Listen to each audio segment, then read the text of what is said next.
Bird's eye is a phenomenon. It cannot be, it's not a species, it's not a disease, it cannot be cloned, it cannot be made on purpose. It's a stress response. And now that all of the hardwood forests are actively managed and they've been thinned of the original growth, there is almost no more bird's eye maple logs available.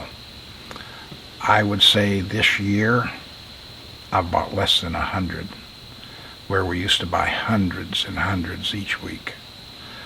So I have a special inventory, and I have a big interest that it doesn't go to waste, that it's appreciated. I've gone to all kinds of trade shows for furniture, for architecture, for the music industry, and one thing is obvious: people love wood. And so I think back in around 2002, I think right after Daimler Chrysler bought Benz, Mercedes-Benz, right? They decided they were going to get rid of wood and leather in Mercedes. The expense was ridiculous. You know, the matching of the leathers, the hand stitching, the wood, so they canvassed their customer base, and they said we're planning to get rid of leather and we're planning to get rid of wood.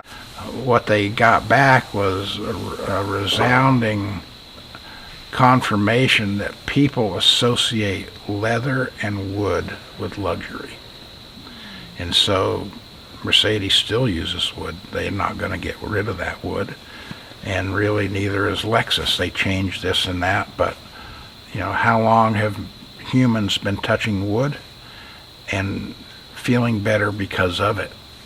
So now I have a special inventory. I want it to be used. I want it to be functional and be able to become a part of people's lives. We're making these beautiful boards. It's the best idea that I have of how to use this wood. You know, the cutting board industry has not really had a lot of change in forever, and they typically, cutting boards are made of either low-grade lumber or scrap lumber. And I thought, well, we could go a whole other direction. We could make, you know, tremendous one-piece boards.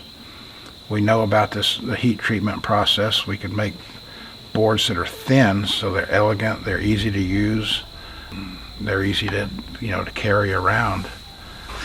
They don't take up a lot of storage space in the kitchen. So we started with the idea of just a simple cutting board, you know, thin, 3/8 of an inch, ½ inch. And then we got the idea of, well, we could dish out one side of the board and it would help hold the juices in. So if you're, you know, cutting meat on it, for instance, or slicing tomatoes, you could actually just use it as a food service item, as another beautiful tray or plate. So we've developed all of that, and it's some of the options that we offer. But it's clear that there's not going to be any significant amounts of new bird's eye to come into being available. So we're going to make cutting boards.